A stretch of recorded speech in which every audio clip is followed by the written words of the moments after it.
রব্বুল আলামিনের নিয়ামতগুলিকে সংখ্যায় আনতে চাও, গণনায় আনতে চাও, আনতে পারো না, কোনোদিনই না। তার মধ্যে একটি বড় নিয়ামত হচ্ছে আকল, জ্ঞান, গরিমা, মস্তিষ্ক, ব্রেন। এটা হচ্ছে আল্লাহ রাব্বুল আলামিনের একটা সবচেয়ে বড় নিয়ামত। যে যাকে এই নিয়ামত দেওয়া হয়নি আপনি তাকে গিয়ে জিজ্ঞাসা করুন, ভাই আমার এই মস্তিষ্কটার দাম কত হতে পারে, ব্রেনের দাম কত হতে পারে, আপনার কাছে ব্রেনের মূল্যটা কত? আল্লাহ রাব্বুল আলামিন ব্রেনের মূল্যকে, মস্তিষ্কের মূল্যকে কোরআনে কারীমে এইভাবে উল্লেখ করেছেন, ওয়ালাকাদ কাররামনা বানি আদম, আমি মানুষকে সম্মানিত করলাম। আল্লাহ পাক কোরআনে বলছেন আমি মানুষকে সম্মানিত করলাম। ইবনে আব্বাস রাদিয়াল্লাহু তাআলা আনহু এই আয়াতের ব্যাখ্যা দিতে গিয়ে তিনি বলছেন, ফাদ্দালাল্লাহু বানি আদম বিল আকলি ওয়া বিইরসালির রাসূলি। আল্লাহ রাব্বুল আলামিন মানুষকে অন্যান্য মাখলুকাতের চাইতে, অন্যান্য সৃষ্টির চাইতে সম্মানিত করেছেন মস্তিষ্কের দ্বারা, এবং তাদের কাছে রাসূলগণকে প্রেরণ করে তাদেরকে, সেই রাসূলগণ তাদেরকে হেদায়েতের পথ দেখিয়েছেন। এই দুইটি জিনিসের মাধ্যম দিয়ে মানুষকে আল্লাহ সম্মানিত করেছেন। বোঝা গেল মানুষের সম্মানের একটা বিরাট বড় জিনিস হচ্ছে জ্ঞান, গরিমা, মস্তিষ্ক, আকল। যদি মানুষের মস্তিষ্ক না থাকে তাহলে তার কোনো দাম নাই, ইহকালেও দাম নাই, দিনেও দাম নাই, ধর্মেও দাম নাই, এবং পৃথিবীতেও কোনো দাম নাই। সে কথা আপনি স্পষ্টভাবে বুঝতে পারবেন যেই লোকের মস্তিষ্ক থাকে না, যেই লোকের বল শক্তি হারিয়ে ফেলে, যেই লোকের ব্রেন হারিয়ে ফেলে, ইসলাম বলেছে তার উপরে কোনো বিধান লাগু হবে না। রাসূলুল্লাহ সাল্লাল্লাহু আলাইহি ওয়াসাল্লাম বলছেন, তিনি বলছেন রফিআল কালামু আন সালাস, আনিন নাইম হাত্তা ইস্তাইকাযা, ওয়া আনিল মাজনুন হাত্তা ইউফিকা, ওয়া আনিল সাবিয়্য হাত্তা ইয়াহতালিমা। তিনজন লোক থেকে আল্লাহ রাব্বুল আলামিন কলম উঠিয়ে নিয়েছেন। অর্থাৎ তাকে নামাজ পড়ার আদেশ দেওয়া হয়নি, রোজার আদেশ দেওয়া হয়নি, হজের আদেশ দেওয়া হয়নি, যাকাতের আদেশ তাকে দেওয়া হয়নি। তারা কারা? এক নম্বর হলো আনিন নাইম হাত্তা ইস্তাইকাযা, ঘুমন্ত অবস্থায় আপনার উপরে কোন জিনিস ফরজ না, নামাজ আপনার ফরজ না, যখন আপনি জেগে যাবেন তখন আপনার নামাজ ফরজ হবে। নাম্বার দুই, কোন ছোট্ট ছেলে যতক্ষণ পর্যন্ত সে সাবালক না হয়ে যাবে তার উপরে কোন বিধান চালু হবে না। তিন নম্বর হলো যে ওয়ানিল মাজনুন হাত্তা ইউফিকা, সেই পাগল, সেই মস্তিষ্ক হারা শূন্য জ্ঞান ব্যক্তি, তার উপরে কোনো আহকাম নাই যতক্ষণ পর্যন্ত তার ব্রেন ফিরে না আসে। তিনটি বিধানে মস্তিষ্কের কথা বলা আছে, কারণ ছোট ছেলের মস্তিষ্ক বা তার জ্ঞান কাজ করে না, ঘুমন্ত অবস্থায় মানুষের ব্রেন কাজ করে না। আর যার যে পাগল তার ব্রেনে কাজ করে না, তার উপরে কোনো শরীরের বিধানও নাই এবং দুনিয়াতেও তার কোনো দাম নাই। আপনি পাগল লোককে গিয়ে বলবেন, পাগল লোককে গিয়ে আপনি মন্ত্রী করে দেবেন দেশে, তা চলবে না। পাগল লোককে গিয়ে আপনি মঞ্চে বসাবেন, চলবে না। পাগল লোককে গিয়ে আপনি দাসে বসাবেন, চলবে না। পাগল লোককে গিয়ে আপনি কোন একটা দায়িত্ব দিবেন, চলবে না। সুতরাং যার মস্তিষ্ক নাই তার ধর্মেও কোনো দাম নাই, আর পৃথিবীতে তার কোনো দাম নাই। আল্লাহ রাব্বুল আলামিন এই মস্তিষ্ককে ইউজ করা, ব্যবহার করা দাওয়াত দিয়েছেন কোরআনে কারীমে। হে মানুষ, যারাকে আমি শক্তি দিয়েছি, ব্রেন দিয়েছি, এত বড় নিয়ামত দিয়েছি, তোমরা এই ব্রেনকে কাজে লাগাও। আল্লাহ পাক কোরআনে বলেন, আল্লাহ পাক রব্বুল আলামিন কোরআনে বলেন, ইন্না ফি খালকিস সামাওয়াতি ওয়াল আরদি ওয়া ইখতিলাফিল লাইলি ওয়ান নাহার ওয়াল ফুলকি আল্লাতী তাজরি ফিল বাহরি বিমা ইয়ানফাউন নাস ওয়া মা আনজালা মিনাস সামাই মিন মাইন ফাআহইয়া বিহিল আরদা বা'দা মাউতিহা ওয়া বাসা ফিহা মিন কুল্লি দাব্বাতিন ওয়া তাসরিফির রিয়াহ ওয়াস সাহাবিল মুসাখখারি বাইনাস সামাই ওয়াল আরদ লাআয়াতিন লিকাওমিন ইয়াকিলুন। আল্লাহ পাক বললেন, দিবারাত্রি প্রেক্ষাপটে এবং আকাশ এবং গ্রহমণ্ডলে ভূমণ্ডলে এবং সেই নৌকা যেই নৌকা সমুদ্রে মানুষের উপকারের জন্য চলাচল করে, এবং আমি যে আকাশ থেকে পানি বর্ষণ করেছি সেই পানি দ্বারা আমি মৃত্যু জমিনকে জীবিত করেছি তাতে, এবং পৃথিবীতে আল্লাহ রাব্বুল আলামিন যতগুলি জীবজন্তু সৃষ্টি করেছেন তাতে, এবং হাওয়ার পরিবর্তনে, এবং আকাশের মধ্যে আল্লাহ রাব্বুল আলামিন যে বৃষ্টির সমাগম করে রেখেছেন তাতে নিশানি রয়েছে, দলিল রয়েছে, পথ রয়েছে, আয়াত রয়েছে। কার জন্য? লিকাউমি ইয়াকিলুন, তাদের জন্য যাদের আকল আছে, যাদের মস্তিষ্ক আছে, যাদের ব্রেন আছে। আল্লাহ রাব্বুল আলামিন অন্য আয়াতে বলেন যাদের ব্রেন নাই, যাদের বুদ্ধি নাই, যারা বুদ্ধিকে হারিয়ে ফেলে, যারা ব্রেনকে হারিয়ে ফেলে, ইচ্ছাকৃত হোক কিংবা অনিচ্ছাকৃত হোক, আল্লাহ রাব্বুল আলামিন তাদেরকে বলেছেন তারা হচ্ছে পশুর মতো। ওয়ালাকাদ যারানা لجهنم كثيرا من الجن والإنس لهم قلوب لا يفقهون بها ولهم أعين لا يبصرون بها ولهم آذان لا يسمعون بها أولئك كالأنعام بل هم أضل أولئك هم الغافلون। আল্লাহ পাক বললেন আমি জাহান্নামে অনেক মানুষকে, অনেক জিনকে ঢুকিয়ে দিলাম। কেন? তাদের অন্তর ছিল কিন্তু সেই অন্তর তারা বুঝতে শিখত না, তাদের চক্ষু ছিল সেই চোখ দিয়ে তারা দেখত না, এবং তাদের কর্ণ ছিল কিন্তু কান দিয়ে তারা শুনত না। তারা হচ্ছে পশুর মতো, জীবজন্তুর মতো। যেমন জীবজন্তুর কোনো আকল নাই, মস্তিষ্ক নাই, তাদের কোনো দাম নাই, সেই মতো সেই লোকগুলি যাদের অন্তর আছে, যাদের মস্তিষ্ক আছে, তারপরেও তারা বুঝে না, তারা হলো সেই জন্তুর মতো। আল্লাহ রাব্বুল আলামিন যাদের জ্ঞান নাই তাদেরকে পশুর মতো বললেন। আল্লাহ পাক কোরআনে বলছেন ইন্না শাররাদ দাওয়াব ইনদাল্লাহি সাম্মুল বুকম আল্লাযীনা লা ইয়াকিলুন, সবচেয়ে নিকৃষ্ট জন্তু হচ্ছে তারা পৃথিবীর বুকে যারা বোধ, যারা বলতে পারে না, যারা শুনতে পারে না, তারা হচ্ছে তারা শুনতে পারে না, আর যাদের কোনো ব্রেনে কাজ করে না তারা হচ্ছে সবচেয়ে নিকৃষ্ট বান্দা এই পৃথিবীর বুকে। আল্লাহ রাব্বুল আলামিন মস্তিষ্ককে আকল বলেছেন। আকল আরবি ভাষাতে আকল মানে হচ্ছে কাউকে বাধা দেওয়া, কাউকে বাধা দেওয়া। মস্তিষ্ককে আরবি ভাষাতে আকল এজন্য বলা হয় যে মস্তিষ্ক মানুষকে খারাপ কাজ থেকে বঞ্চিত করে। যখন সে খারাপ কাজের মনস্কামনা করে, ইচ্ছা করে, ইরাদা করে, তখন তার আকল, তার ব্রেন তাকে বলে না এই কাজটা করতে গেলে পারে তোমার সমস্ত মর্যাদা ধূলিসাৎ হয়ে যাবে, মাটিতে মিলে যাবে, তোমার সম্মান থাকবে না, তোমাকে কেউ সবাই হেয় মনে করবে। এজন্য আকলকে আকল বলা হয়। আল্লাহ রাব্বুল আলামিন আকলকে, জ্ঞানকে, মস্তিষ্ককে কয়েকটি নামে কোরআনে উল্লেখ করেছেন। তার মধ্যে একটি হলো আকল, একটা হলো লুব্ব, আর একটি হচ্ছে হিজর। আল্লাহ পাক কোরআনে বলছেন ওয়ালাকুম ফিল কিসাসি হায়াতুন ইয়া উলিল আলবাব, হে জ্ঞানী লোকেরা, যাদের ব্রেন আছে, যাদের মস্তিষ্ক আছে, তোমরা শুনে নাও তোমাদের জন্য জীবন রয়েছে। কিসাস অর্থাৎ কেউ যদি বিনা কোনো গুনাহে, বিনা কোনো অপরাধে কাউকে হত্যা করে ফেলে তাহলে শরীয়ত অনুযায়ী তাকেও হত্যা করতে হবে, এতে তোমাদের জীবন রয়েছে। কেমন করে? একটু যদি জানতে পারে আমি যদি কাউকে অনিচ্ছাকৃত, আমি যদি কাউকে বিনা কোনো অপরাধে হত্যা করে দিই তাহলে আমাকেও হত্যা করে দেবে, তাহলে সেই লোকটা জীবনে কাউকে আর হত্যা করবে না, পৃথিবীতে কোনো হত্যা হবে না। তাই আল্লাহ পাক বলেছেন ওয়ালাকুম ফিল কিসাসি হায়াতুন ইয়া উলিল আলবাব লাআল্লাকুম তাত্তাকুন। আল্লাহ রাব্বুল আলামিন কোরআনে বলছেন হাল ফি যালিকা কাসামুল লিজি হিজর। আল্লাহ পাক বলছেন আকলকে আল্লাহ হিজর বললেন। ওয়া আল্লাহ পাক বলছেন এতে নিশ্চয়ই শপথ রয়েছে তাদের জন্য যাদের সম্পূর্ণ জ্ঞান আছে। এখানে আল্লাহ রাব্বুল আলামিন জ্ঞানের প্রশংসা করলেন। ভাই আমার, যদি মানুষের ব্রেন শক্তি না থাকে, আমি একটু আগেই বললাম তার উপরে নামাজ নাই, তার উপরে হজ নাই, তার উপরে কি বলেছে রোজা নাই, তার উপরে জিকির নাই, তার উপরে সালাত নাই, তার উপরে কোনো বিধান নাই। ইসলাম আমাদেরকে পরিপূর্ণ বিধান দিয়েছেন। ইসলামের যদি সারাংশ যদি বলা যায় তাহলে বলা যেতে পারে যে ইসলাম 5টি জিনিসের জন্য এসেছে।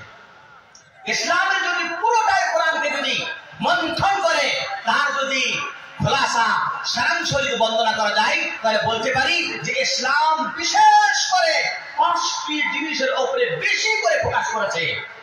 1 নম্বর হলো কি? হিফজুন নফস। ইসলাম সব সময় চাই যাতে কোনো মানুষ হত্যা না হয়, কোন মানুষের জান না চলে যায়, কোন মানুষ মৃত্যুদণ্ডে না চলে যায়। ইসলাম সর্বদাই চাই। ইসলাম মানুষকে মারতে আসেনি। যারা অধর্মী লোক, যারা মুসলমান না, তারা ইসলাম ধর্মকে বিকৃত করে পেশ করে। তারা বলে ইসলাম ধর্মে তো হত্যা করার কথা আছে না। ইসলাম কোনদিন কোন মানুষকে বিনা কোন অপরাধে হত্যা করতে কড়া নিষেধাজ্ঞা জারি করেছেন। আল্লাহ রাব্বুল আলামিন বলছেন, ওয়ালা তাকতুলু আনফুসাকুম, তোমরা নিজেই হত্যা করো না এবং অপরকে হত্যা করো না। আল্লাহ পাক বলছেন, ওমান কাতালা নাফসান ফাকান্নামা কাতালা আন-নাস জামিআ ওয়া মান আহইয়াহা ফাকান্নামা আহইয়া আন-নাস জামিআ। কেউ যদি একটা ব্যক্তিকে হত্যা করলো, সে যেন সারা পৃথিবীর মানুষকে হত্যা করলো। আর যদি কোনো ব্যক্তি একটি মানুষকে বাঁচাতে পারে, সে যেন সারা পৃথিবীর মানুষকে বাঁচিয়ে দিল। ইসলাম এ কথা বলে। ইসলামকে যারা বোঝে না, যারা ইসলামকে স্টাডি করে না, যারা শুধু ইসলামকে কানে শুনেই ইসলামের বিপক্ষে ফতোয়া দান করে, তারা আজকে ভালো করে শুনে নেন, ইসলাম কোনোদিন হত্যা চাই না, ইসলাম কোনোদিন মৃত্যু চাই না। ইসলাম চাই মানুষকে জীবিত করতে, ইসলাম চাই শান্তি আনতে, ইসলাম চাই মানুষকে সমান অধিকার দিতে। সুতরাং ইসলাম হিফজুন নফস অর্থাৎ জীবনকে রক্ষা করার প্রতি বিশেষ প্রকাশ দান করেছে। 2 নম্বরে ইসলাম চাইছে দ্বীনের হেফাজত হোক, দ্বীন সম্পর্কে কোনো কম্প্রোমাইজ নাই। আপনি নিজের ব্যক্তিগত ভাবে, সামাজিক ভাবে, রাষ্ট্রীয় ভাবে, আন্তরাষ্ট্রীয় ভাবে দ্বীনের হেফাজত করতে হবে। দ্বীনের সাথে কোনো কম্প্রোমাইজ নাই। দ্বীনকে কায়েম করতে হবে, দ্বীনের উপরে আমল করতে হবে, ইহকাল বানাতে হবে, পরকাল বানাতে হবে। আমাদের উদ্দেশ্য হচ্ছেই আল্লাহর মাটিতে আল্লাহর ইবাদত করা। এই মাটি যেহেতু আল্লাহ রাব্বুল আলামিনের দান, সুতরাং আমরাকে এত বড় নিয়ামত দান করেছেন এই পৃথিবীতে এসে আল্লাহর ইবাদত করার জন্য। আল্লাহ পাক বলছেন, ওমা খালাকতুল জিন্না ওয়াল ইনসা ইল্লা লিয়াবুদুন, আমি জিন এবং ইনসানকে এই পৃথিবীতে এই জন্য সৃষ্টি করেছি যাতে করে তারা এই পৃথিবীতে, এই মাটিতে আমার একত্ববাদের পতাকাকে তারা যেন লটকিয়ে দেয় আর একত্ববাদের দাওয়াত দান করে, আল্লাহর ইবাদত করে। সুতরাং এই দিন দিয়ে আমাদেরকে পাঠিয়েছেন। আল্লাহ পাক বলছেন, ইন্নাদ দীনা ইনদাল্লাহিল ইসলাম, আল্লাহর কাছে গ্রহণযোগ্য, আল্লাহর কাছে ধর্ম নামই হচ্ছে ইসলাম। আল্লাহর কাছে আর কোনো ধর্ম নাই। আল্লাহ রাসূল বলেছেন, কিয়ামতের দিন আল্লাহ পাক বলবেন, আল ইয়াউমা আখুযু বিল ইসলাম ওয়া আতরুকুহু, আজকের দিনে ফয়সালা হবে ইসলাম দিয়ে। যার ইসলাম আছে তার মুক্তি আছে, যার ইসলাম নাই তার কোনো মুক্তি নাই। সুতরাং দিন ধর্মকে বাঁচাতে হবে। আল্লাহ রাসূল বললেন, মান বাদদালা দীনাহু ফাকতুলুহু, যেই ব্যক্তি তার ধর্মকে পরিবর্তন করে দেবে, ইসলাম থেকে বিমুখ হয়ে যাবে, ইসলামকে পরিত্যাগ করবে, ইসলামকে ছেড়ে দেবে, ফাকতুলুহু, সে তাকে হত্যা করো। কারণ যে তাকে আল্লাহ রাব্বুল আলামিন এত বড় একটা নিয়ামত দিয়েছিল, এত বড় একটা নিয়ামত দিয়েছিল, সে তার নিয়ামতের সম্মান করতে পারলো না, সে পরিবর্তন করে দিল, ছেড়ে দিল। সুতরাং 2 নম্বর হলো কি? দ্বীনের হেফাজত করতে ইসলাম এসেছে। নাম্বার 3 নম্বর হচ্ছে ইসলাম এসেছে ব্রেনের হেফাজত করতে, মস্তিষ্কের হেফাজত করতে। মস্তিষ্ক আল্লাহর একটা বড় নিয়ামত। আল্লাহ রাব্বুল আলামিন যতগুলি নিয়ামত আপনার উপরে আছে, কিয়ামতের দিনে একটা নিয়ামতের কাছে সম্পর্কে আল্লাহ আপনাকে জিজ্ঞাসা করবে। আপনাকে সুস্থ কান দিয়েছে, চক্ষু দিয়েছে, নাক দিয়ে নাসিকা দিয়েছে, জিহ্বা দিয়েছে, মুখমণ্ডল দিয়েছে, হাত দিয়েছে, পা দিয়েছে, পেট দিয়েছে, পিঠ দিয়েছে, আপনাকে সুন্দর চেহারা দিয়েছে। প্রত্যেকটা জিনিস হচ্ছে আল্লাহর কাছে আমার। সুতরাং আপনি আপনার বডির মালিক না। আপনি আপনার কিডনিকে কাউকে দান করতে পারেন না, আপনি কাউকে ডোনেট করতে পারেন না, আপনি হাত ডোনেট করতে পারেন না, আপনি চক্ষু ডোনেট করতে পারেন না, আপনি কর্ণ ডোনেট করতে পারেন না, আপনি মরে যাওয়ার পরেও মৃত্যুর আগে কথা বলতে পারেন না। আমি মরে গেলে পরে আমার ডেড বডিকে আমি গিফট করে দিলাম হসপিটালে, চলবে না। আপনার বডির মালিক হলো আল্লাহ রাব্বুল আলামিন। আল্লাহ রাব্বুল আলামিন সাময়িকভাবে 60 থেকে 70 বছর পর্যন্ত এই বডি থেকে আপনাকে উপকৃত হওয়ার শক্তি দান করেছেন, ছুট দিয়েছেন। এই বডিকে আপনার বিকৃত করার কোনো অধিকার নাই। সুতরাং আল্লাহ রাব্বুল আলামিন আপনাকে ব্রেন দিয়েছেন, আপনাকে বুদ্ধি দিয়েছেন, আপনাকে মস্তিষ্ক দিয়েছেন। এই মস্তিষ্ককে হেফাজত করতে হবে। ইসলাম প্রকাশ করেছে অনেক জায়গাতে এই ব্রেনকে বিকৃত করিও না। ব্রেনের হেফাজত, বুদ্ধির হেফাজত, মস্তিষ্কের হেফাজত ইসলাম 2 পদ্ধতি করেছেন। এক পদ্ধতি হলো আল্লাহ রাব্বুল আলামিন বলেছেন, হে মানুষ তোমরা ব্রেনকে বাঁচাতে হলে পারে হালাল খাও।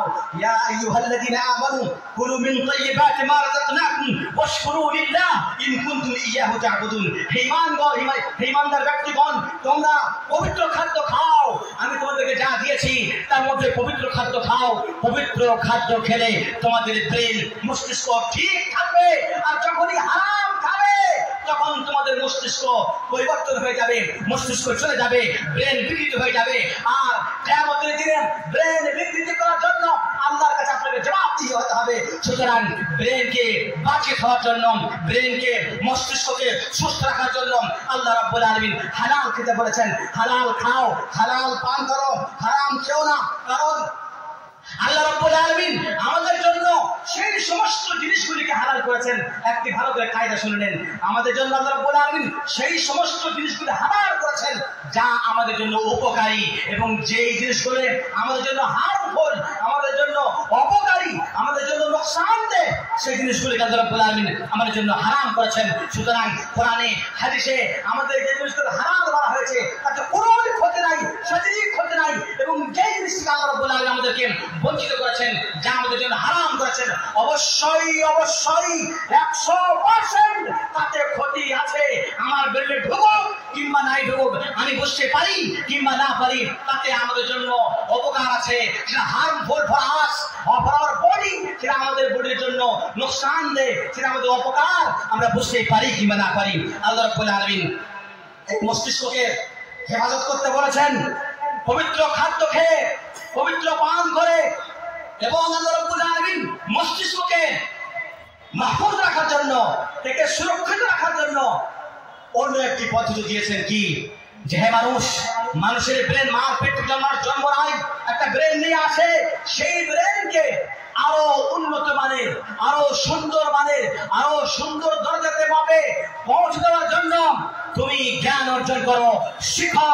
মানুষ জ্ঞান অর্জন করতে পারে, শিখতে পারে, মানুষের ব্রেন তেজ হয়, মানুষের মস্তিষ্ক সুন্দর হয়, মানুষের মস্তিষ্ক পাক থাকে। তোমার ব্রেনে বিদআত, খুরাফাত, শিরক আর তুমি অন্যান্য জিনিস, তুমি মানুষের বাতিল পন্থা, বাতিল তরিকা, বাতিল নিয়ম নীতি তোমার ব্রেনে ঢোকায় না। ঢোকাও তোমার ব্রেনে আল্লাহ রাব্বুল আলামিনের কোরআনকে। আল্লাহ রাব্বুল আলামিন প্রথম ওহীতে আল্লাহ পাক বললেন, ইকরা বিসমি রাব্বিকাল্লাযী খালাক, খালাকাল ইনসানা মিন আলাক। হে মানুষ, তোমার মস্তিষ্ককে বাঁচিয়ে রাখার জন্য, ভালো রাখার জন্য, সুস্থ রাখার জন্য পড়ো তোমার আল্লাহর নামে, ইকরা বিসমি রাব্বিকাল্লাযী খালাক। পড়ো তুমি তোমার সেই রবের নামে, যেই রব তোমাকে সৃষ্টি করেছেন। আল্লাযী আল্লামা বিল কলম, এবং যিনি তোমাকে কলম দিয়ে শিক্ষা দান করেছেন। প্রথম ওহী শিক্ষার ওহী। রাসূলুল্লাহ সাল্লাল্লাহু আলাইহি ওয়াসাল্লাম বললেন, হে মানুষ, তোমার ব্রেনকে বাঁচিয়ে রাখতে হলে পারে, তোমার ব্রেনকে সুস্থ রাখতে হলে পারে, আমার বাণী শোনো। রাসূলুল্লাহ বললেন, তালাবুল ইলমি ফরিদাতুন আলা কুল্লি মুসলিমিন। জ্ঞান অর্জন করা প্রত্যেক মানুষের উপরে ফরজ। কেন? আল্লাহ ব্রেন দিয়েছেন। আমি যদি জ্ঞান অর্জন না করি, আমার ব্রেনটা অন্য কোনো কাজে লেগে যাবে, বিকৃতি হয়ে যাবে, কোনো দাম থাকবে না, ব্রেন পচে যাবে, ব্রেন শেষ হয়ে যাবে, আমি সমাজে পাগল বলা হব। তার জন্য তুমি জ্ঞান অর্জন করো। কিসের জ্ঞান অর্জন করো? কোরআনের জ্ঞান অর্জন করো, হাদিসের জ্ঞান অর্জন করো, সেই জ্ঞান অর্জন করো যেই প্রভু তোমাকে সৃষ্টি করেছেন, যেই মালিক, যে স্রষ্টা, যে মহাপ্রতাপশালী, সুপ্রিমশালী আল্লাহ রাব্বুল আলামিন তোমাকে সৃষ্টি করেছেন। তুমি তার কোরআনকে পড়ো, তার কালামকে পড়ো, তার হাবিবের কালামকে পড়ো, তোমার মস্তিষ্ক ঠিক থাকবে। আল্লাহ রাব্বুল আলামিন এবং রাসূলুল্লাহ সাল্লাল্লাহু আলাইহি ওয়াসাল্লাম মস্তিষ্ককে সুরক্ষিত রাখার জন্য দ্বিতীয় পদ্ধতি অবলম্বন করলেন। কি? তোমরা ওই সব জিনিসগুলি খেও না, পান করো না যা তোমাদের মস্তিষ্ককে বিকৃতি করে দেয়। আর এতে আছে সবচেয়ে সর্বপ্রথম আসছে কি? মদ, শরাব, মিক্সি, অফিয়ন, আপনার লেফটাচন, যত রকমের আপনার সেই সমস্ত দ্রব্য যা আপনি শুনলে পারে, খেলে পারে, পান করলে পারে, আপনার বডিতে ঠেকালে পারে, আপনার বডিতে ঢোকালে পারে, ইনজেকশন দিলেই পারে, সেই যেই প্রকার হোক না কেন, শুষ্ক হোক, সে পানীয় জাতীয় হোক, খাদ্য জাতীয় হোক, যেই সব জিনিসে মানুষের ব্রেন বিকৃতি হয়ে যায়, সেটাই খাওয়া হারাম। তাকে বলা হয় খামর। উমরে ফারুক রাদিয়াল্লাহু তাআলা আনহু একদিন মিম্বরে চড়ে বললেন, আলা ইন্নাল খামরা মা খামারাল আকলা, হে মানুষেরা শোনো, খামর ওয়াকি বলা হয়, মদ ওয়াকি বলা হয়, যেটা যে মানুষের ব্রেন ঢেকে যায়, যা যে জিনিস মানুষের ব্রেনকে আচ্ছাদিত করে দেয়, ঢেকে দেয়, বুঝতে পারে না, ভালো মন্দ পার্থক্য বুঝতে পারে না, সে খারাপ, মা বোন স্ত্রী ছেলে মেয়ে আলেম আকাশ পাতালের পার্থক্য বুঝতে পারে না, যে জিনিস পান করলে পারে এরকম অবস্থা হয়ে যায়, সেটাকে বলে মদ, আর সেটাই হচ্ছে হারাম, সেটাই হচ্ছে হারাম। আল্লাহ রাব্বুল আলামিন আজ থেকে নয়, আজকে সারা পৃথিবীতে মানুষ এই মদের বিপক্ষে, মদ ছাড়াও, নেশা দ্রব্য ছাড়াও এর আহ্বান চালাচ্ছে, অভিযান চালাচ্ছে। আল্লাহ রাব্বুল আলামিন ইসলাম আসার সাথে সাথে, জনাবে মুহাম্মদ রাসূলুল্লাহ সাল্লাল্লাহু আলাইহি ওয়াসাল্লাম আসার সাথে সাথে আমাদেরকে বিধান দিয়ে দিলেন, হে মানুষ, মদ হারাম, এতে তোমাদের বিপদ রয়েছে ইহকালে এবং পরকালে।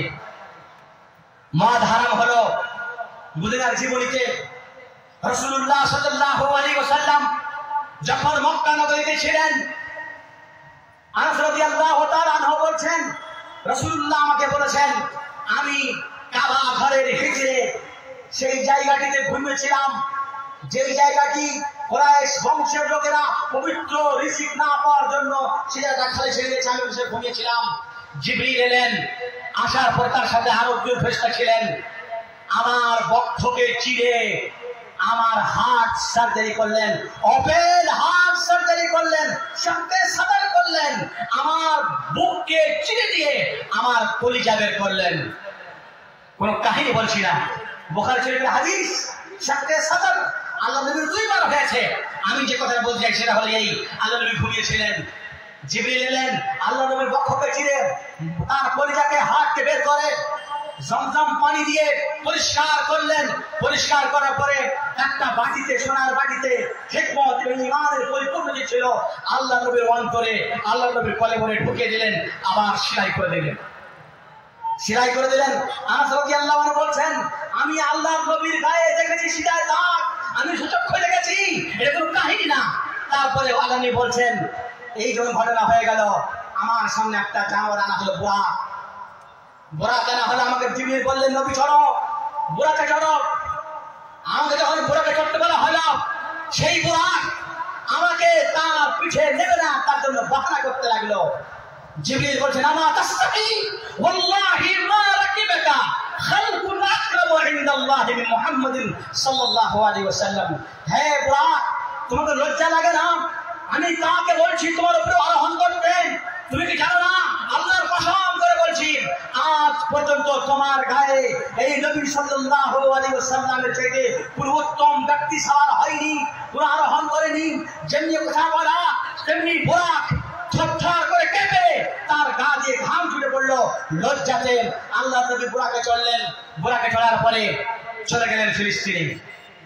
আল্লাহ পাক কোরআনে বলছেন, সুবহানাল্লাযী আসরা বিআবদিহি লাইলাম মিনাল মাসজিদিল হারাম ইলাল মাসজিদিল আকসা আল্লাযী বারাকনা হাওলা লিনুরিয়াহু মিন আয়াতিনা ইন্নাহু হুয়াস সামিউল বাসীর। পবিত্র সেই জাত যিনি তার বান্দাকে মসজিদে হারাম থেকে বাইতুল মাকদাস পর্যন্ত, যেই বাইতুল মাকদাসের পবিত্র, যেই বাইতুল মাকদাসের আশেপাশে আল্লাহ বরকত নাযিল করেছেন, সেখান পর্যন্ত রাত্রিবেলায় নিয়ে গেলেন। সেখানে গিয়ে দেখলেন সমস্ত আম্বিয়ায়ে কেরাম মসজিদে একত্রিত জমায়েত হয়ে আছেন। আমি যখন গেলাম, সমস্ত আম্বিয়ায়ে কেরাম আদম আলাইহিস সালাম থেকে নিয়ে ঈসা পর্যন্ত সমস্ত নবীরা সেখানে আমার অপেক্ষা করছেন। জিবরিল আমাকে বললেন, নবী তুমি তাদেরকে নামাজটা পড়াই দাও। আল্লাহর নবী 2 রাকাত নামাজ পড়ালেন। নামাজ শেষ হওয়ার পরে যখন তিনি মসজিদ থেকে বের এলেন, জিবরিল আল্লাহর নবীকে 2টা বাটি দিলেন। 2টা বাটি দিলেন, একটা বাটিতে ছিল মদ, দ্বিতীয় বাটিতে ছিল দুধ। আল্লাহর নবীর সামনে 2টি বাটি রাখা হলো। নবী কি করবেন চিন্তা করার পাচ্ছেন না, বারবার করে জিবরিলকে দেখছেন, জিবরিল আমি কি করি এই মুহূর্তে। আল্লাহর নবী ইশারা করেননি, রাসূলুল্লাহ সাল্লাল্লাহু আলাইহি ওয়াসাল্লাম জিবরিল ইশারা করেননি। আল্লাহর নবী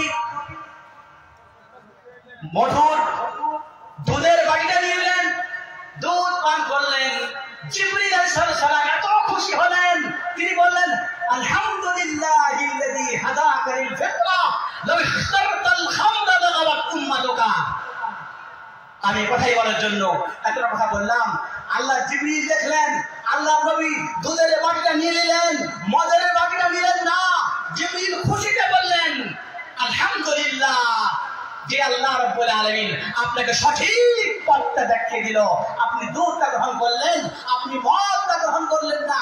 যদি আপনি মদটা গ্রহণ করতেন লাগাওয়াত উম্মাতুকা, আপনার উম্মত, আপনার উম্মতিরা সবাই পথভ্রষ্ট হয়ে যেত। সেখানেও মদের অপকারিতাকে আল্লাহ রাব্বুল আলামিন প্রকাশ করেছেন নবী সাল্লাল্লাহু আলাইহি ওয়াসাল্লামের মাধ্যমে। তারপরে আরেকবার মদের কথা এসেছে, সেই হাদিসে, মিরাজের হাদিসে আল্লাহ নবী যখন দুধের বাটি পান করলেন, দুধে পান করলেন, তারপরে বোরা কেটে দিয়ে আকাশে চলে গেলেন। প্রথম আকাশে গিয়ে দেখলেন আদম আলাইহিস সালাম। জিবরিল বললেন এই তোমার বাবা, হাদা আবুকা আদম ফাসাল্লিম আলাইহি, তোমার বাপ আদম, তাকে তুমি সালাম করো। আল্লাহর নবী তার বাপকে, আমাদের বাপকে সালাম বলে, আসসালামু আলাইকুম ওয়া রাহমাতুল্লাহি ওয়া বারাকাতুহু। বাপ তার ছেলেকে পেয়ে বলছেন মারহাবান বিল ইবন সালেহ ওয়ান নবী সালেহ, স্বাগতম হে আমার সুসন্তান, স্বাগতম হে পবিত্র নবী। তারপর দেখলেন আদম আলাইহিস সালামের ডান দিকে এবং বাম দিকে অনেকগুলি রূহ রয়েছে। যখন আদম ডান দিকে তাকাচ্ছে হাসছে, যখন বাম দিকে তাকাচ্ছে কাঁদছে। আল্লাহ নবী জিবরিলকে বললেন, জিবরিল আমি বুঝতে পারি না, আমার বাবা আদম ডান দিকে তাকাচ্ছে তখন হাসছে, বাম দিকে তাকাচ্ছে কাঁদছে, বুঝতে পারছি না ব্যাপারটা কি, কেন কাঁদছে? জিবরিল বললেন যারা ডান দিকে আছে তারা জান্নাতি, যারা বাম দিকে আছে তারা জাহান্নামী। বাপকে দুঃখ হচ্ছে আমার ছেলের মধ্যে কিছু ছেলে জান্নাতি, কিছু ছেলে জাহান্নামী, বাপের বরদাস্ত হচ্ছে না। তারপরে দ্বিতীয় আকাশে গেলেন। দ্বিতীয় আকাশে যাওয়ার পরে সাক্ষাৎ হলো ঈসার সাথে, ইয়াহইয়ার সাথে, দুই ভাইয়ের সাথে, দুই খালাতো ভাই। ইয়াহইয়া এবং ঈসা দুই খালাতো ভাই। আল্লাহ নবী বললেন এটা ইয়াহইয়া, এটা ঈসা, সালাম করো। আল্লাহ নবী সালাম দিলেন। উত্তরে কি এলো? সালামের উত্তরে তারপর বলছেন মারহাবান বিল আখিস সালেহ ওয়ান নবী সালেহ, স্বাগতম হে আমার সুভাই এবং সুনবী। তৃতীয় আকাশে গেলেন। ইউসুফের সাথে মুলাকাত হলো, ইউসুফের সাথে সাক্ষাৎ হলো, ইউসুফ আলাইহিস সালামের সাথে বলেন ইউসুফ সালাম করো, সালাম উত্তর হলো। চতুর্থ আকাশে গেলেন। ইদ্রিসের সাথে সাক্ষাৎ হলো, ইদ্রিস নবী জবাব হলো। পঞ্চম আকাশে গেল, হারুনের সাথে দেখা হলো। ষষ্ঠম আকাশে গেল, মুসার সাথে দেখা হলো। সপ্তম আকাশে গেল, দেখছেন আমাদের বাবা আদম আবুল আম্বিয়া ইব্রাহিম বাইতুল মামুরের পিঠটাকে লাগিয়ে দিয়ে বসে আছেন। বাইতুল মামুরে পিঠটাকে লাগিয়ে দিয়ে বসে আছেন। জিবরিল বললেন হাদা আবু, এটা তোমার বাবা, সালাম করো। ইব্রাহিম আবুল আম্বিয়া নবীদের বাপ। আল্লাহ নবী সালাম দিলেন। ইব্রাহিম বললেন মারহাবান বিল ইবনে সালেহ ওয়ান নবী সালেহ, স্বাগতম হে সুসন্তান সুনবী। তারপরে সেখানে ইব্রাহিম তার ছেলেকে মুহাম্মদের নবীকে ওয়াসিয়ত করলেন, বললেন হে নবী তুমি আমার পক্ষ থেকে, আমার ছেলে তুমি আমার পক্ষ থেকে আলা উম্মত থেকে সালাম, তুমি আমার পক্ষ থেকে তোমার উম্মতকে সালাম দিয়ে দিও। আমাকে আপনাকে সবাইকে সালাম জানিয়েছে কে? ইব্রাহিম আলাইহিস সালাম। তারপরে সেখানে সিদরাতুল মুনতাহাতে গেলেন। সপ্তম আকাশ যাওয়ার পরে সিদরাতুল মুনতাহা একটা বরের গাছ, কুলের গাছ, সেখানে লোকটা আর যেতে পারে না। সিদরাতুল মুনতাহাতে যখন গেলেন, সিদরাতুল মুনতাহার কালার পরিবর্তন হয়ে গেল, এত সুন্দর হলো। রাসূলুল্লাহ বললেন লা ইয়ানাতুহু আহাদুন না'তাহু, কেউ তার সৌন্দর্যতার ব্যাপারটা ভালো করে বর্ণনা করতে পারবে না, আমিও পারবো না। অথচ আল্লাহ নবী সাল্লাল্লাহু আরব ছিলেন, কেউ বর্ণনা করতে পারবেন না। তারপরে আল্লাহ রাব্বুল ওহী করলেন ফাউহা ইলা আবদিহি মা আওহা, যেমন সূরা নাজমে আছেন। ওহী করা হলো, আল্লাহ নবীকে 50 ওয়াক্ত নামাজ দেওয়া হলো, যাই হোক দেওয়া হলো। তারপরে জিবরিল বলছেন, রাসূলুল্লাহ বলছেন আমাকে 3টা বাটি দেওয়া হলো, একটা দুধের বাটি, একটা মধুর বাটি, একটা হলো মদের বাটি। 3টা বাটি দেওয়া হলো। আমার পরীক্ষা হলো একবার মাটিতে, একবার পরীক্ষা হচ্ছে আকাশে, আরশের কাছে। সেই সপ্তম আকাশের উপরে সিদরাতুল মুনতাহার কাছে আমার পরীক্ষা হচ্ছে। 3টি বাটি দিলেন এবং বলা হল নবী যা তুমি চাও সেটা গ্রহণ করে নাও। আমি তখন দুধের বাটিটা নিলাম, দুধ পান করলাম। জিবরিল আমার খুশি বলছেন আলহামদুলিল্লাহিল্লাযী হাদাকা লিল ফিতরা লাউ ইখতারাতাল খামরা লাকাবাত উম্মাতুকা। হে নবী আল্লাহর প্রশংসা যে আল্লাহ তোমাকে সঠিক পথে দেখালে। তুমি যদি এই মদকে গ্রহণ করতে তাহলে তোমার উম্মত আজ পথভ্রষ্ট হয়ে যেত। সুতরাং আকাশ থেকে জমিন থেকে নবী সাল্লাল্লাহু আলাইহি ওয়াসাল্লামের যুগ থেকে মদ আল্লাহ সেখান থেকে আকাশ থেকে আমাদের পেগাম দিয়েছেন, ইশারা করছেন যে হে লোকেরা মদ খাওয়া খুব ভালো জিনিস নয়। মদ খেলে পারে মানুষের ব্রেন বিকৃত হয়ে যায়। মদ মানুষকে ইহকালে এবং পরকালে অসম্মানিত করে দেয়। ভাই আমার, মদ খাওয়াটা কাবিরা গুনাহ। মদ খাওয়াটা ছোট গুনাহ নয়, কাবিরা গুনাহ। কেউ যদি মদ খেয়ে একবার নাই আর সে যদি বিনা তওবা করাতে মৃত্যুবরণ করে, আমাদের আকীদা হলো কি ফাওয়া ফি মাশিয়াতিল্লাহ ইনশা আযাবাহু ওয়া ইনশা গাফারা লাহু। আল্লাহ যদি তাকে ক্ষমা করতে চায় ক্ষমা করতে পারেন, আর না ক্ষমা করতে চায় তাহলে তাকে জাহান্নাম যেতেই হবে, যেতেই হবে। সুতরাং এটা হচ্ছে কাবিরা গুনাহ। আল্লাহ রাব্বুল আলামিন এই মদকে হারাম করেছেন। কিভাবে হারাম করলেন ইনশাআল্লাহ বিস্তারিত আলোচনা করব। এটা হচ্ছে কাবিরা গুনাহ। 2 নম্বর হলো মদ হচ্ছে মদ খাওয়া আল্লাহ রাব্বুল আলামিনের নাফরমানি করা, আল্লাহর বিধানকে উল্লঙ্ঘন করা, আল্লাহর বিধানকে না মানা।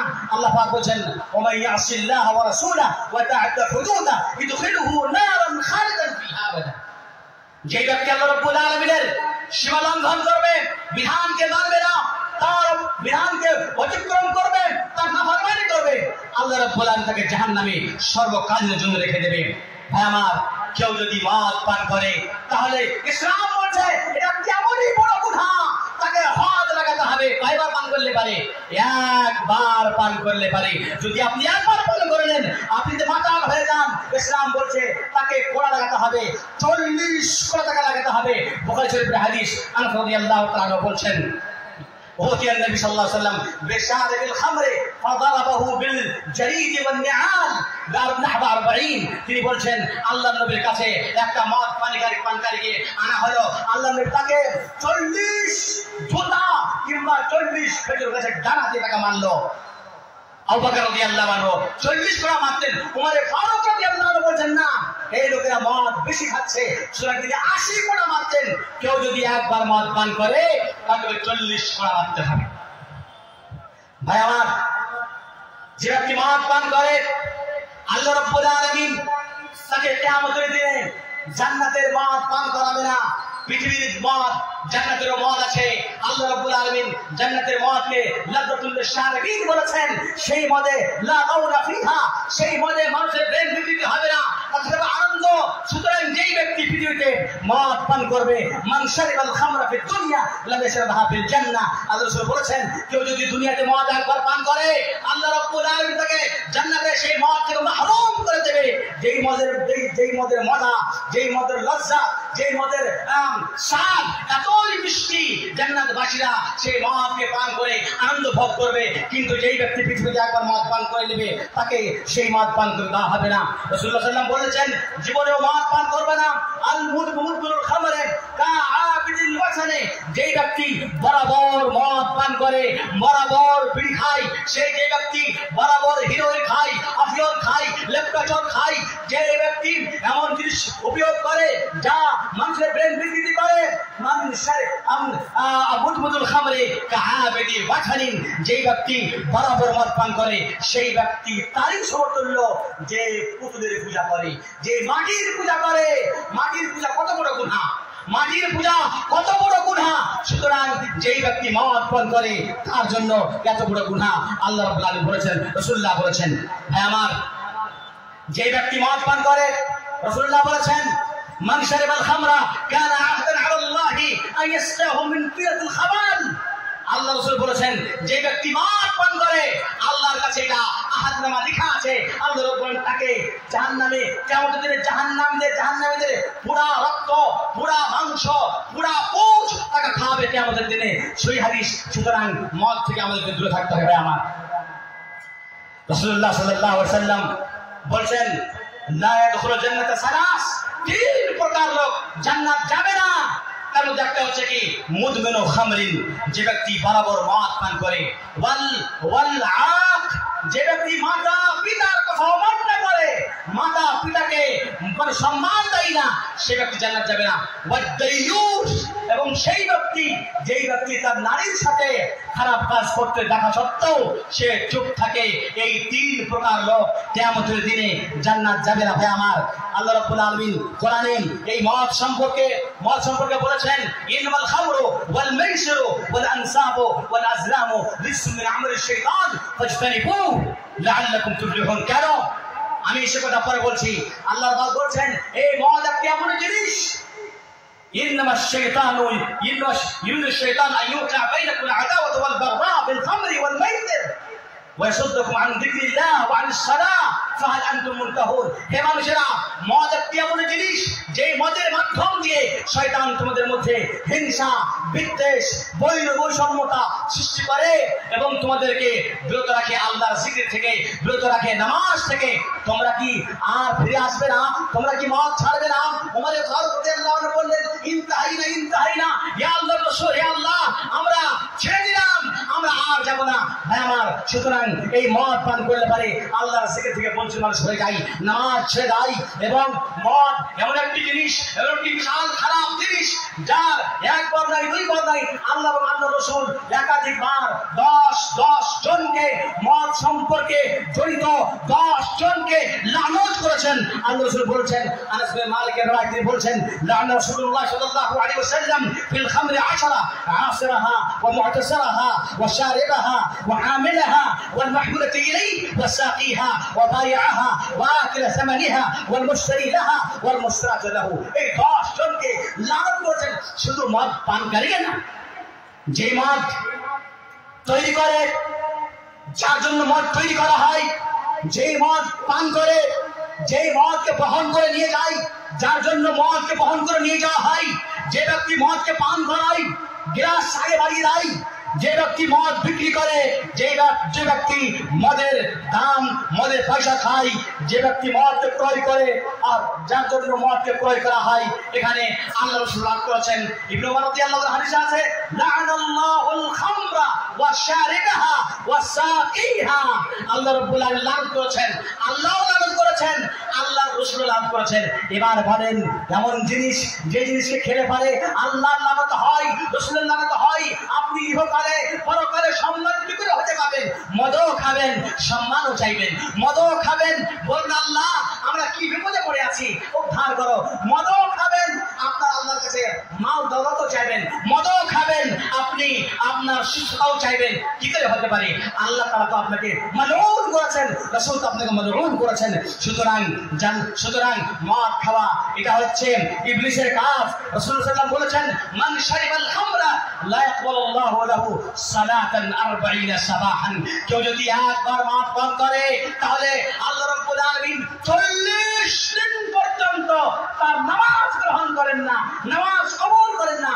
অর্থাৎ 40 দিন পর্যন্ত তার নামাজের সওয়াব পাবে না। নামাজ তো পড়তেই হবে, কিন্তু 40 দিন পর্যন্ত নামাজের সওয়াব পাবে না।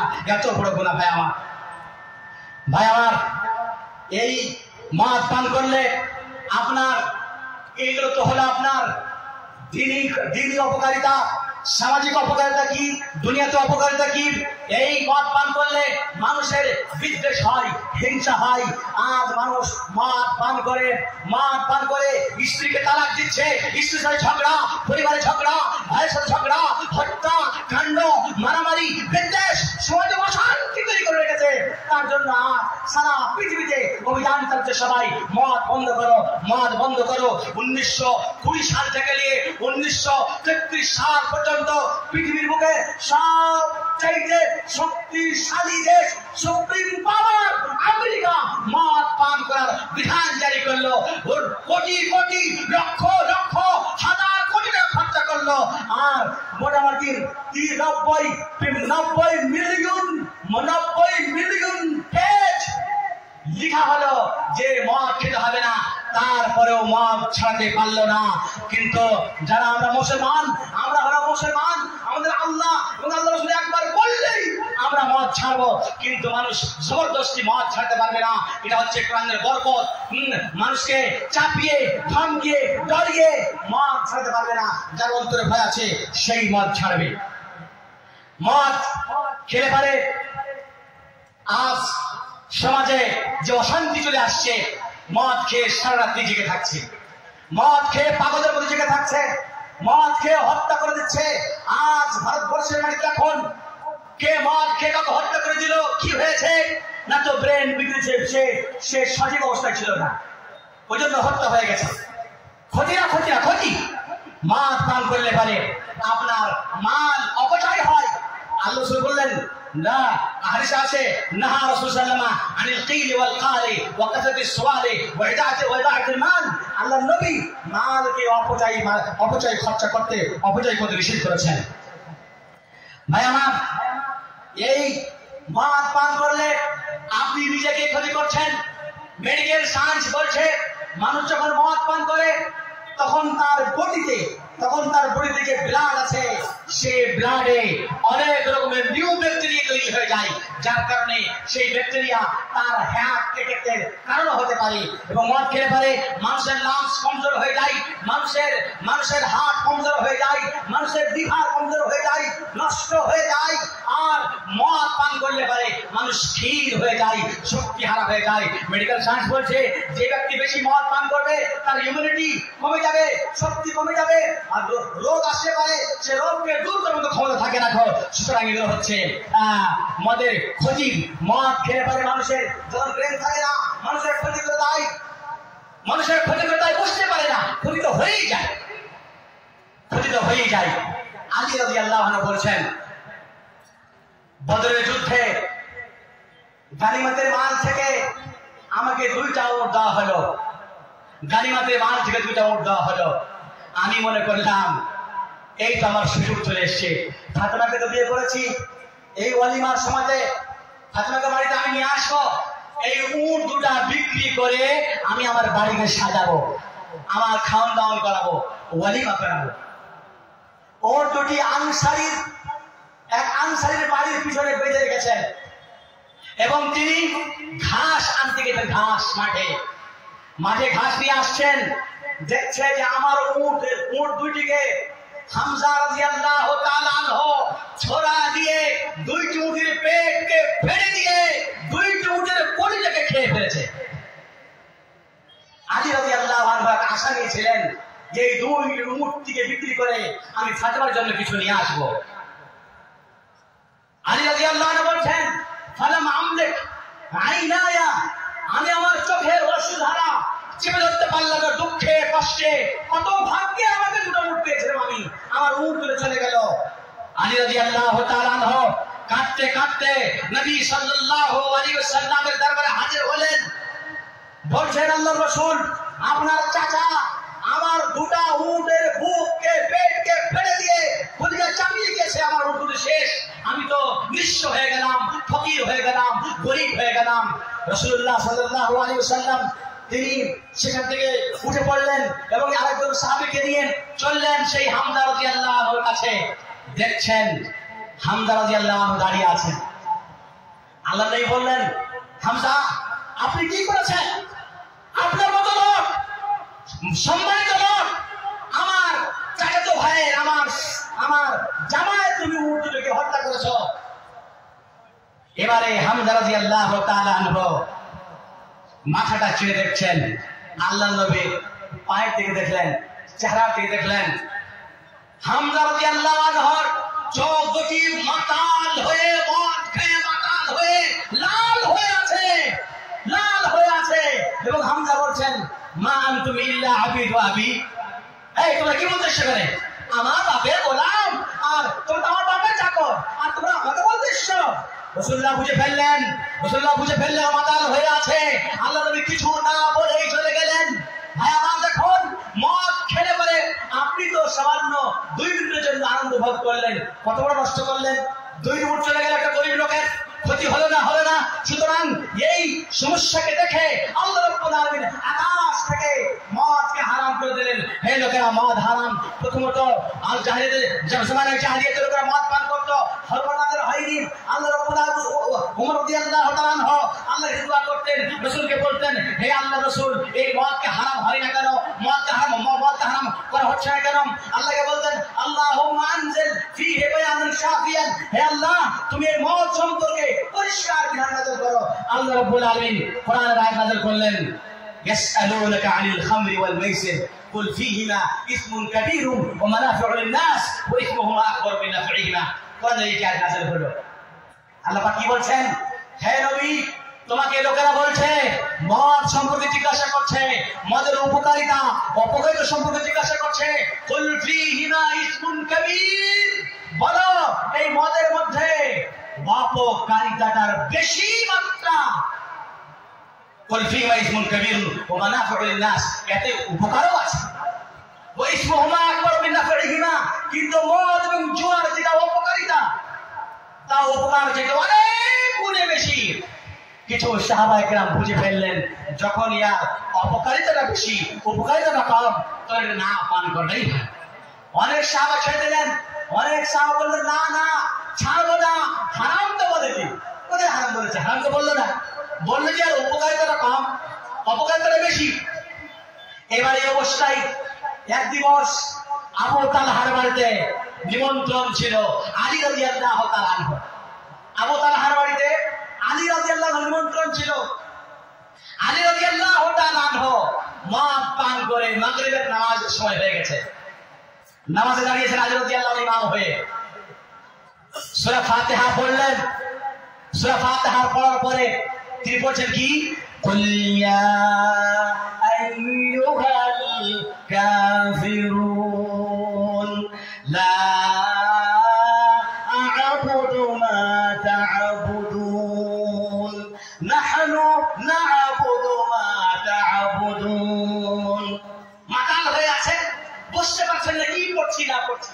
হ্যাঁ, কুল ইয়া আইয়ুহাল কাফিরুন লা আ'বুদু মা তা'বুদুন নাহনু না'বুদু মা তা'বুদুন, আমরা তারই ইবাদত করি যার তোমরা করো। আমরা পুত্রের পূজা করি। কবর না। আল্লাহ রাব্বুল আলামিন আকাশ থেকে দেখলেন, জমিনের বুকে মদকে হারাম না করলে পরে কোরআন বিকৃতি হয়ে যাবে। আল্লাহ রাব্বুল আলামিন কোরআন আয়াত নাযিল করে দিলেন, ইয়া আইয়ুহাল্লাযীনা আমানু ইন্নামাল খামরু ওয়াল মাইসিরু ওয়াল আনসাবু ওয়াল আজলামু রিজসুম মিন আমালিশ শাইতান ফাজতানিবুহু লাআল্লাকুম তুফলিহুন। আল্লাহ বললেন, হে মুমিনেরা, হে মুসলমানেরা, শুনো, ইন্নামাল খামরু ওয়াল মাইসিরু ওয়াল আজলাম, মদ, জুয়া এবং যে কাবা ঘরের তিনটি তীর রাখা সেই তীর এবং যেই জিনিসগুলোকে, যেই জানোয়ারগুলোকে পুত্রের আগে থেকে সবার করা হয়, রিজসুল মিন আমালিশ শাইতান, এগুলো নাপাক শয়তানের আমল। ফাজতানিবু, সুতরাং তোমরা এদের থেকে দূরে থাকো। হারাম নাযিল হয়ে গেল। কোরআন নাযিল হয়ে গেছে এইদিকে, ওইদিকে আপনার আব্দুর রহমান বিন আউফের বাড়িতে পার্টি চলছে। আব্দুর রহমান বিন আউফের বাড়িতে পার্টি চলছে। আবু তালহার বাড়িতে পার্টি চলছে। তাতে কি আছেন? আবু তালহা আছেন, আবু উবাইদা বিন জাররাহ আছেন, উবাই ইবনে কাব আছেন, আবু দুজানা আছেন, সুহাইল ইবনে বাইদা আছেন। এরা সব খানাটা খেয়ে মদ পান করবে। এই অবস্থাতে আনাস বলছেন, আমি ছিলাম কুনতু সাকিয়াল কওমি। আনাস বলছেন যে আমি তাদেরকে মদ পান করার লোক ছিলাম। আমি মদ পান করাবো। খাওয়ার পর পেপসি খাই না, পেপসি তো খাই, তো খানা খাওয়ার পরে মদ পান করবে। আনাস রাদিয়াল্লাহু আনহু গ্লাসে করে সব মদ দিবেন। আনাস বলছেন, আমরা বসেছিলাম, এমন অবস্থাতে মদিনার পথে একটা আওয়াজ ভেসে আসছে, আলা ইন্নাল খামরা কাদ হুররিমাত।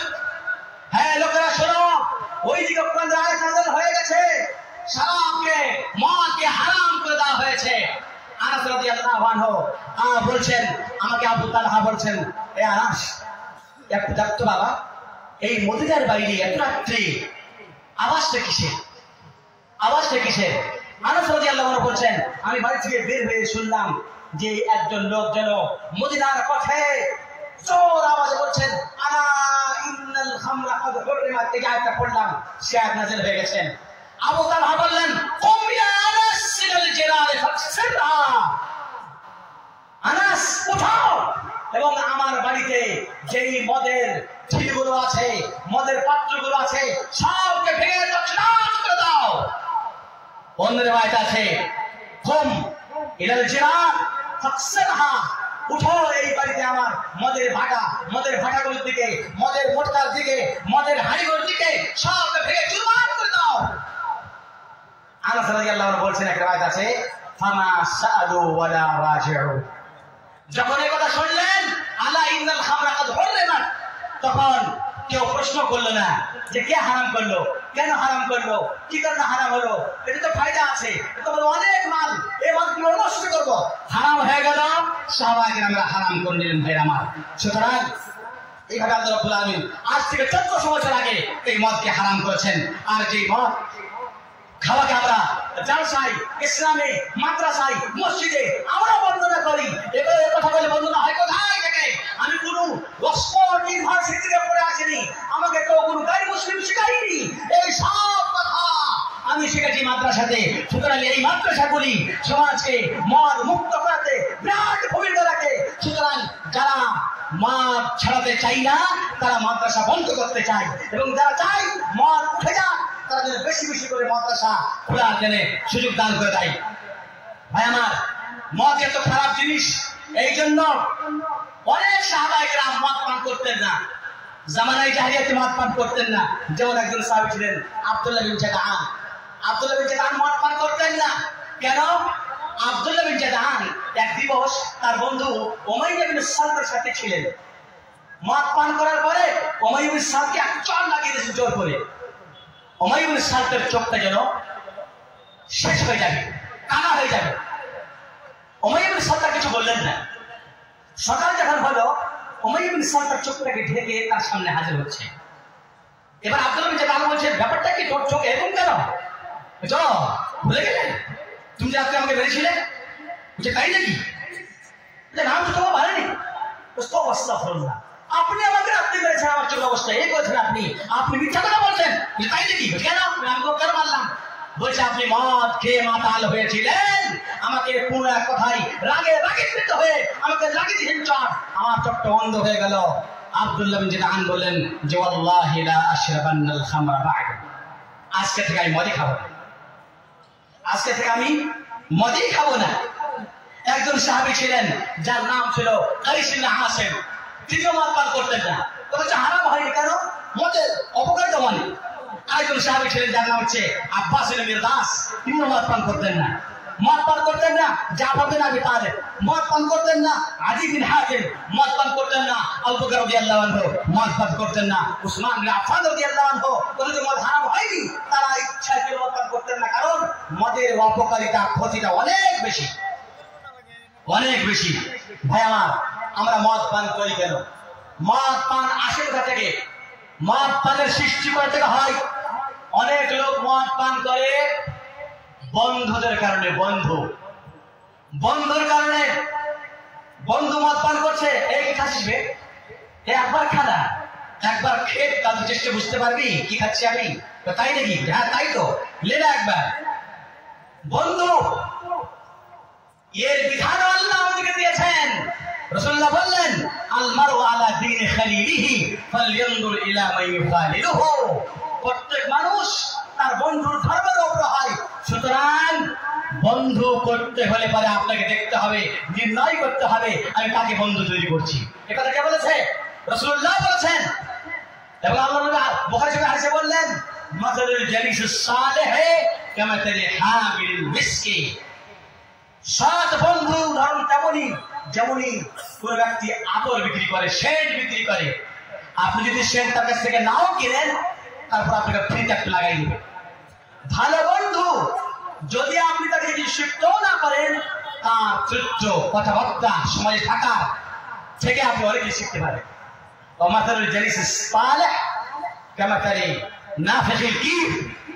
এবং যদি আপনার বন্ধু খারাপ হয়, তা আপনার বন্ধু খারাপ বন্ধু ধরুন যেমনই কেউ মানে আগুনের ভাটাতে ফোঁক দেয়, আগুনের ভাটায় ফোঁক দিতে পারে, ছোট ছোট আগুনগুলো উপরে যায়, আপনার কাপড় জ্বালিয়ে দেয়। সুতরাং আরবি ভাষায় একটা কথা আছে, সাহেব মানে হলো সাথী, আর সাহেব মানে হলো কানা। আর সাহেবুন আপনার সাথী আপনাকে টানে তার চরিত্রের দিকে, তার ভাষার দিকে, তার কালচারের দিকে, তার নিয়মের দিকে, তার ধর্মের দিকে, তার নিয়মের দিকে। সুতরাং আল্লাহ রাসূল আমাদেরকে এই বন্ধু তৈরি করা বা বন্ধু নিযুক্ত করার, বন্ধু নিয়ন্ত্রণ করা বা বন্ধু নিযুক্ত করার আমাদেরকে পদ্ধতি দিয়েছে। সুতরাং আমরা সেই পদ্ধতিতে যদি আমরা বন্ধু গ্রহণ করি, তাহলে আমাদের এই বিপদে পড়তে হবে না। অনেক লোক মদ পান করে কিসের জন্য? নিজের চিন্তা বিবাদ মাথায় ঘেরে পড়েছে, মদ পাচ্ছে না, মদ পান করে নিল, 2 ঘন্টা শুয়ে পড়লো, আতাল বাতাল করলো। আল্লাহ বলছেন তোমার দুঃখ, ক্লানি, কষ্ট আমি দাওয়া ঔষধ দিয়ে দিয়েছি। আল্লাহ পাক বলছেন আলা বিযিকরিল্লাহি তাতমাইন্নুল কুলুব। তুমি শান্তি চাও, কোরআন তেলাওয়াত করো, কোরআনকে পড়ো। কোরআনের পরিবর্তে যদি মদ থেকে তোমার অন্তরে শান্তি আনতে পারো না, সুতরাং কোরআন পড়তে হবে, তাহলে শান্তি আসবে। ভাই আমার, মদ পান করি আমরা কিসের কারণে? মদ যখন মানুষ পান করে নাই, তখন সেই ব্যক্তি জানোয়ারের মতো হয়ে যায়। উসমান রাদিয়াল্লাহু আনহু বলছেন যে আল খামরু উম্মুল খাবাইস, মদ হচ্ছে সমস্ত গুনার জড়, উৎস। তারপর তিনি বললেন ইন্না রাজুলান কানা ক্বাবলাকুম, তোমাদের পূর্বে একটি লোক ছিল বনু ইসরাঈলের যুগে, খুব আবেদ, খুব জাহেদ, আল্লাহওয়ালা লোক ছিল। এক বেশ্যা মহিলা দেখলো যে এই লোকটাকে পথভ্রষ্ট করতে হবে, তার একটা ছেলেকে, তার একটা দাসীকে বলল যাও অমুক লোকটা রাস্তায় অতিক্রম করবে, তাকে আমার কাছে ডেকে নিয়ে আসবে।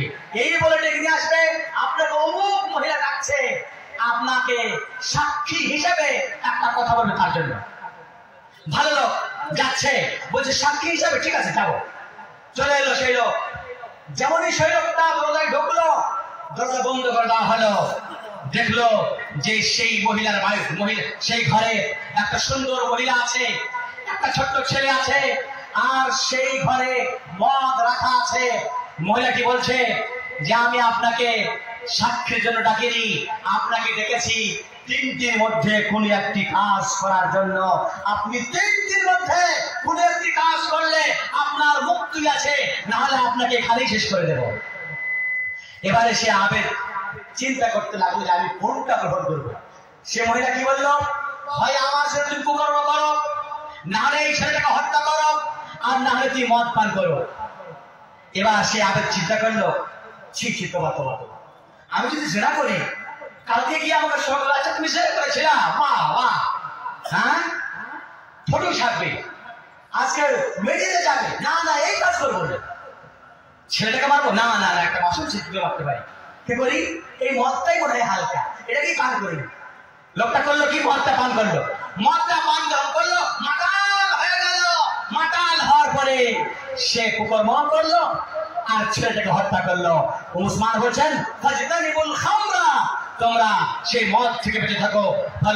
ফাল খামরু উম্মুল খাবাইস, রাসূলুল্লাহ বললেন যে মান শারিবাল খামরা ওয়া আলা উম্মিহি ওয়া খালাতিহি ওয়া আম্মাতিহি, যে ব্যক্তি মদ পান করে সেই ব্যক্তি তার মায়ের সাথে কুকর্ম করতে পারে, তার খালার সাথে কুকর্ম করতে পারে, তার চাচির সাথে সে কুকর্ম করতে পারে। সুতরাং মদ থেকে আমাদের বাঁচতে হবে। ভাই আমার, মানুষের মধ্যে 2টি শক্তি আছে, একটা হচ্ছে কুওয়া মালাকিয়া, একটা হচ্ছে কুওয়া বাহিমিয়া। কুওয়া মালাকিয়া মানে হচ্ছে মানুষের মধ্যে একটা শক্তি, ফেরেশতার শক্তি। ফেরেশতারা শুধুমাত্র ইবাদতই জানেন, শুধুমাত্র ইবাদত।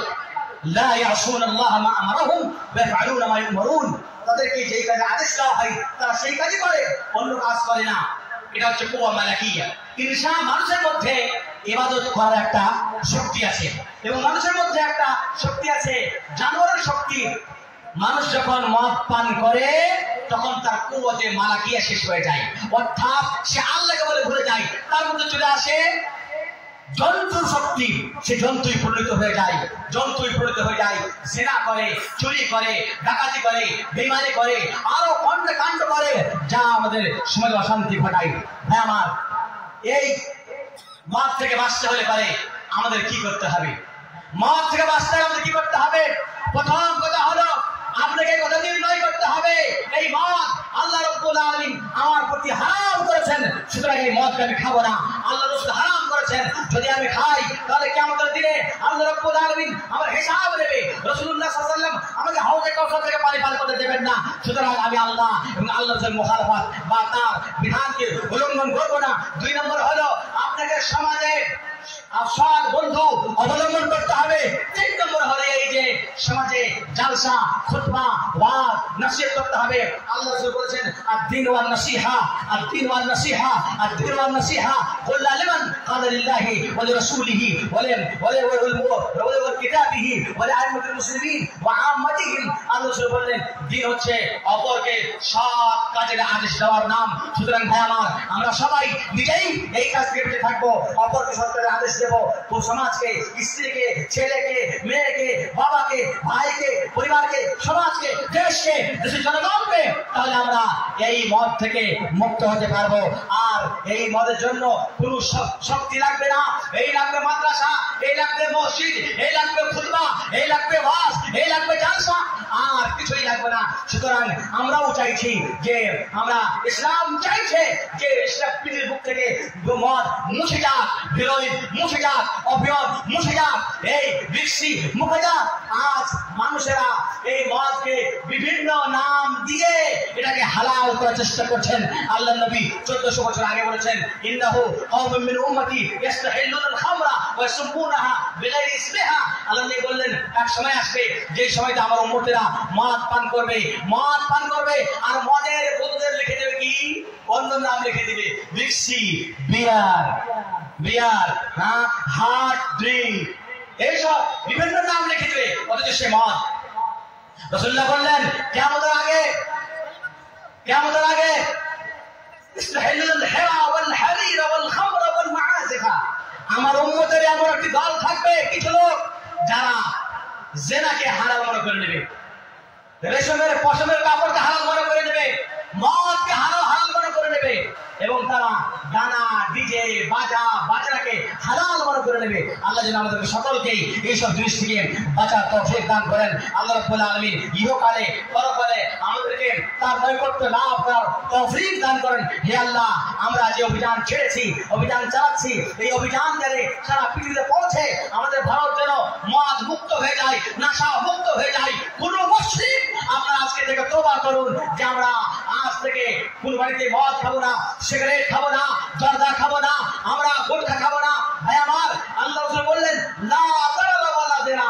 আপনি মদ খাচ্ছেন, মদকে আপনি সিগারেট খাচ্ছেন, আপনি মদ খাচ্ছেন, আপনি তামাকু খাচ্ছেন, তারপরে মসজিদে যাচ্ছেন। আল্লাহ নবী বললেন লা যারারা ওয়ালা যিনা। তুমি নিজেকে কষ্ট পৌঁছাও না, নিজের ক্ষতি গ্রহণ করো না। আপনি তামাকু খেয়ে, বিড়ি খেয়ে ক্যান্সার, আপনার ব্লাড ক্যান্সার, আপনার শরীর ক্যান্সার এই তামাকের দ্বারা হয়, বিড়ির দ্বারা হয়। আপনি নিজেকে নোকসান পৌঁছালেন, নিজেকে আপনি কষ্ট দিলেন। ওয়ালা যারার, অন্যকে কষ্টে পৌঁছাও না। আপনি মসজিদে গেলেন, আপনার পাশে কারা যায় না। রাসূলুল্লাহ কি বললেন? মান আকালা সাওমা ওয়াল বাসাল ফালা ইয়াকরবান্না মুসাল্লানা। কেউ যদি পেঁয়াজ খায়, রসুন খায়, যেন মসজিদে না আসে। কেন মসজিদে না আসে? কেন?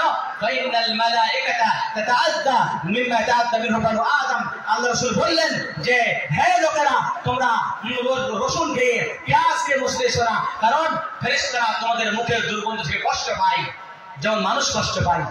আপনি তামাক খেয়ে মসজিদে গেলেন, মসজিদে আপনার মুখ দিয়ে দুর্গন্ধ আসছে, একটা মানুষ কষ্ট পাচ্ছে, ফেরেশতারা কষ্ট পাচ্ছে, আল্লাহ বললেন আল মুসলিম মান সালিমাল মুসলিমুনা মিন লিসানিহি ওয়া ইয়াদিহি, মুসলমান হলো প্রকৃতপক্ষে সেই যার কথা দ্বারা, হাত দ্বারা, পা দ্বারা কেউ কষ্ট না পায়। আপনি তো কষ্ট দিচ্ছেন, আপনি কষ্ট দিচ্ছেন।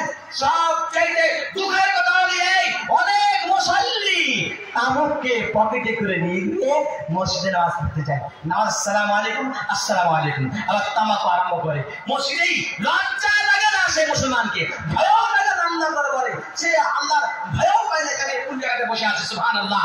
সবচাইতে পবিত্র স্থান আল্লাহ বলেছেন আহাব্বুল বিলাদি ইলাল্লাহি মাসাজিদুহা ওয়া আবগাদুহা আসওয়াকুহা, আল্লাহর কাছে সবচাইতে প্রিয়তম জায়গা হচ্ছে মসজিদ এবং সবচাইতে নিকৃষ্ট জায়গা হচ্ছে বাজার। সুতরাং মসজিদের সম্মান আমাদেরকে রক্ষা করতে হবে। আমরা সবাই দোয়া করছি, হে আল্লাহ, আমরা অনেকেই ভুল করেছি, অনেক পরিবার, অনেক ছেলে, অনেক মেয়ে, অনেক বাবা, অনেক ভাই ভুল করেছি।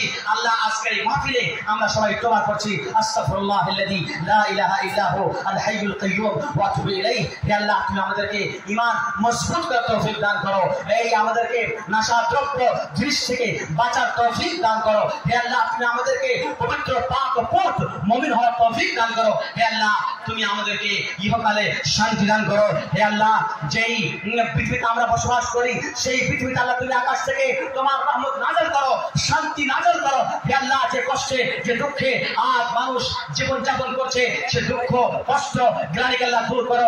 আল্লাহ আমাদেরকে ইহকালে পরকালে শান্তিময় জিন্দেগি দান করো। ওয়া মা আলাইনা ইল্লাল বালাগ। আসসালামু আলাইকুম ওয়া রাহমাতুল্লাহি ওয়া বারাকাতুহু।